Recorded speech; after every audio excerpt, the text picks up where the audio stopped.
হতভাগা। আজকে হিন্দুদের মন্দিরে যে বড় আনন্দ পাই, কিন্তু মসজিদে যাইতে চাই। কথা বলে না, কথা বলে না। পূজা তো মুসলমানদের ছাড়া জমেই না, আর মুসলমানদের মসজিদ গুলো হাহাকার। ঠিক কিনা জোরে বলেন? মুসলমানদের মসজিদে টাইলস লাগবে, মুসলমানদের মসজিদে ফ্যান লাগবে, সেটা দিতে চাই না। হিন্দুদের মণ্ডপে আমরা টাকা দিতে পারি, তাদের নাম গান বাজনায় আমরা সহযোগিতা করতে পারি, আছে কি নাই? বড় আফসোস লাগে। আল্লাহ তাআলা তো এই জন্য বানান না, একটু দিলের কানটা লাগায় দেখি দুইটা ফোঁটা চোখের পানি ঝরে। জীবনে তো কত গুনাহ করেছি, দুইটা ফোঁটা চোখের পানি ছেড়ে ছেড়ে কান্না করব। হয়তো আজকে এই দুই ফোঁটা চোখের পানি কাল কিয়ামতের ময়দানে নাজাতের জরিয়া হতে পারে। আল্লাহু আকবার। কারণ রাসূল বলে হুররিমাতিন নার আলা মান বাকাত মিন খাশিয়াতিল্লাহ। রাসূল কয় যেই চক্ষু দিয়া জাহান্নামের ভয়ে অশ্রু ঝরে, আল্লাহ তাআলা তার জন্য জাহান্নামের আগুন হারাম করে দেয়। চিল্লায় বলেন আল্লাহু আকবার। আর জোরে বলেন আল্লাহু আকবার। আপনি আমি তো এত কান্নাকাটি করার দরকার কি? দুনিয়ার রং তামাশা মানুষের জন্য পেয়েছি, একটু আনন্দ উল্লাস না করলে হয়? একটু যদি রং তামাশার ভিতরে ডুবে না থাকি, তাহলে বুড়ো হইলে কি রং তামাশা করবো? আছে কি নাই? আল্লাহ তাআলা বলেন ফালিয়াদহাকু কালিলান ওয়া লিয়াবকু কাসীরা। আল্লাহ তাআলা কয় কম কম হাসো, বেশি বেশি কাঁদো। রাসূল কয় হুররিমাতিন নার আলা মান বাকাত মিন খাশিয়াতিল্লাহ। সিল্লাহ আল্লাহু আকবার। আর যখন আল্লাহু আকবার। রাসূলের সাহাবীরা যাদের জিন্দেগীর সমস্ত গুনাহ, যাদের জন্য আল্লাহ রাসূল তার পবিত্র জবান দিয়ে জান্নাতের খুশখবরি দিয়ে দিয়েছেন, তারা পর্যন্ত কান্না করেছেন। বলুন সুবহানাল্লাহ। হযরত ওসমান গনি রাদিয়াল্লাহু তাআলা যখন কবরের পাশ দিয়ে হাঁটতেন, কান্না করতেন। প্রশ্ন করা হলো, আপনি জান্নাত জাহান্নামের আলোচনা করলেও এত কান্না করেন না, কবরের পাশ দিয়ে হাঁটলে যে পরিমাণে কান্না করেন? কয় এই কবর হলো মুসলমানদের জন্য প্রথম ঘাঁটি। এই কবরে যে মাপ পেয়ে গেছে, সবগুলো ঘাঁটিতেই মাপ পেয়ে যাবে। আর কবরে যদি কেউ ধরা খেয়ে যায়, সবগুলো ঘাঁটিতেই ধরা খেয়ে যাবে। ও যুবক ভাই, আমরা তো কবরের সামনে দাঁড়ায় দাঁড়ায় চেলগুলা দাঁড়ায় পোশাক ধরে, আছে কি নাই? আছে কি নাই? আবু বকর সিদ্দিক রাদিয়াল্লাহু তাআলা গভীর রাতে উঠা জান্নাতুল বাকিতে কান্না করতেছেন। সাথীরা এসে ডাক দিয়ে কয়, আবু বকর কেন কান্না করেন? কিসের জন্য কান্না করেন? কইখানে আমার কত দুস্থ আহবাব ঘুমায়, যাদের জীবনের গুনাহ মাফ, যাদের জানাজা আল্লাহর নবী পড়েছেন, যাদেরকে আল্লাহর নবী নিজে কবর রেখেছেন। আমি আবু বকর কান্না করি, আমার না জানি কি হবে, কি জবাব দিব অন্ধকার কবরে গিয়ে, এই ভয়ে আমি কান্না করি। চিল্লায় বলেন আল্লাহু আকবার। আর জোরে বলেন আল্লাহু আকবার। অথচ আবু বকর তো আবু বকর। আল্লাহর নবী একদিন আয়েশাকে নিয়ে বের হলেন, জ্যোৎস্না রাত। আম্মা জান আয়েশা সিদ্দিকা রাদিয়াল্লাহু তাআলা আনহাকে প্রশ্ন করেন, আয়েশা এই যে আকাশের তারকা কে গুনতে পারবে? আয়েশা বলে, ইয়া রাসূলুল্লাহ। আল্লাহর নবী বলেন, এই যে আকাশের তারকা দেখো, এই তারকার চেয়েও আমার কিছু উম্মত আছে যাদের নেকি এই তারকার চেয়েও বেশি। আল্লাহু আকবার। হয় না? জোরে বলেন আল্লাহু আকবার। আয়েশা বলে আগ্রহ হয়ে, ইয়া রাসূলুল্লাহ, কার এই তারকা মানে তারকার চেয়েও নেকি বেশি? একটু আমার জানতে মনে চায়। আগ্রহ নিয়ে শুনতে চাইলেন। আল্লাহর নবী বলেন, আয়েশা আমার ওমরের আর আমলনামা আসমানের তারকার চেয়েও বেশি। বলুন সুবহানাল্লাহ।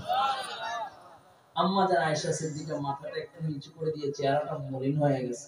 কারণ মনে মনে ভাবছিলেন মেয়েদের এবার বাবার প্রতি একটু দুর্বলতা বেশি, বাবার জন্য একটু মহব্বত বেশি। ইয়া রাসূলুল্লাহ, আল্লাহর নবী আয়েশা থুতনিতে হাত দিয়ে বলে, আয়েশা কি হয়েছে? মুখটা মলিন হয়ে গেল। আয়েশা বলে, ইয়া রাসূলুল্লাহ, আমার বাবা আবু বকর কি কোন আমল নাই? আবু বকরের কি কোনো নেকি নাই?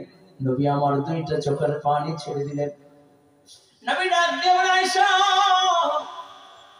আমার আবু বকরের কথা জানতে চাও? ও আয়েশা, আমার আবু বকরের কথা বলো। আমার আবু বকরের এক রাত্রে আমলনামা যদি এক পাল্লায় রাখা হয়, ওমরের গোটা জীবনের আমলনামা যদি অপর পাল্লায় রাখা হয়, আমার আবু বকরের আমলনামা ওজনদার হয়ে যাবে। এই যুবক ভাই, যাদের জীবনে এত নেকি, যাদের জীবনের গুনাহ মাফ, যাদের ব্যাপারে আল্লাহ বলেছেন রাদিয়াল্লাহু আনহুম ওয়া রাদওয়ান, যাদের কোনো গুনাহ নাই, আল্লাহর নবী যাদেরকে জান্নাতের খুশখবরি দিয়েছেন, তারা যদি এত কান্না করে তোমার আবার কান্না করার দরকার আছে কিনা? এই যুবক ভাই, এই দুনিয়া এখন স্থায়ীর জন্য আসি নাই, এই দুনিয়া এখন স্থায়ী চিরস্থায়ীর জন্য আসি নাই। চিরস্থায়ী তো হলো জান্নাত, চিরস্থায়ী হলো পরকাল। অস্থায়ী জীবন, অস্থায়ী জীবন। এই দুনিয়ায় খাইলেও জীবন যাবে, না খাইলেও জীবন যাবে। টাকা পয়সা ধন দৌলত হলেও জীবন যাবে, না হলেও জীবন যাবে। শান শওকতে জীবন কাটাইলেও যাবে, যদি শান শওকত না থাকে তাতেও যাবে। রিকশাওয়ালাও যখন দুনিয়া থেকে বিদায় নেবে, 3টা টুকরা সাদা কাপড় পাবে। ধনী কোটিপতিও যখন বিদায় নেবে, 3টা টুকরা সাদা কাপড় পাবে। ঠিক কিনা জোরে বলেন? ও যুবক ভাই, ওই অন্ধকার কবরে সকলেই খালি হাতে যাওয়া লাগবে। অন্ধকার কবর 3.5 হাত মাটি, 3.5 হাত মাটিতে যখন জমিয়ে তোমাকে রাখবে, যদি তোমার ঈমান থাকে, আমল থাকে, অন্ধকার কবরে রাখার সাথে সাথে 2জন ফেরেশতা চলে আসবে। প্রশ্ন করবে মান রব্বুকা ওমান দীনুকা। যদি বলবে, আর যদি ঈমান থাকে, আমল থাকে, আল্লাহ তাআলার সাথে যদি সম্পর্ক থাকে, বলবে রব্বি আল্লাহ দীনি আল ইসলাম। আমার নবীর দিকে ইশারা করে বলবে এই ব্যক্তিকে চিনো। বলবে কেনই বা চিনবো না? যার মহব্বতে দাঁড়িয়ে রাখলাম, যার মহব্বতে সুন্নাত অনুযায়ী আমল করলাম, যার মহব্বতে দ্বীনের উপরে চললাম। এ হলো মায়ার নবী, রাহমাতুল লিল আলামিন নবী মুহাম্মদুর রাসূলুল্লাহ। আর যদি বাবা ওই অন্ধকার কবরে যদি ঈমান না নিয়ে যাওয়া যায়, আল্লাহর নাফরমান হয়ে যদি অন্ধকার কবরে যাও, বলে 2জন ফেরেশতা চলে আসবে। প্রশ্ন করবে মান রব্বুকা, বলবে লা আদরি লা আদরি। ওমান দীনুকা, লা আদরি লা আদরি। আল্লাহ পাক রব্বুল আলামিন বলবেন ও ফেরেশতারা, নাফরমানকে ধর, কবরে মুনজুরে চাপ লাগা দিবি রে বাবা। ডান পাশে হাত দিলো, বাম পাশে চলে যাবে, বাম পাশে হাত দিলো, ডান পাশে চলে যাবে। ও যুবক ভাই, একটাবার কি ভেবেছো ওই অন্ধকার কবরে যখন রাইখা আসবে, কেউ সঙ্গের সাথী হবে না, টাকা পয়সা ধন দৌলত সব কইরা রাখবে। এমনকি আমার সন্তান যার জন্য জীবন যৌবন কুরবান করে দিলাম, আমার সম্পদ যার জন্য রেখে দিলাম, ওই সন্তান আমাকে পাড়ায় পাড়ায় পাড়ায় পাড়ায় মাঠে দিয়ে আসবে। ঠিক কিনা জোরে বলবেন? কি দিয়ে রওনা করছো, কোথায় রওনা করছো রে বাবা? এই দুনিয়ায় কেউ চিরস্থায়ী থাকার জন্য আসে না, অন্ধকার কবরে বিদায় নেওয়া লাগবে। কি ঠিক কিনা জোরে বলেন? আরো জোরে বলেন, লাগবে কি লাগবে না? তাহলে কি দিয়ে রওনা করছো? মায়ার নবীর উম্মত হইয়া নবীর আদর্শ থেকে দূরে সইরা গেলাম, নবীর মুহাব্বত দিলের ভিতরে নাই। অথচ নবী আমার উম্মতকে তো কত মুহাব্বত করে, নবী আমার উম্মতকে কত ভালোবাসে বাবা। যখন আমার নবী উহুদ প্রান্তরে চলে যায়, কাফের মুশরিকরা যখন আমার নবীর উপর আক্রমণ শুরু করে,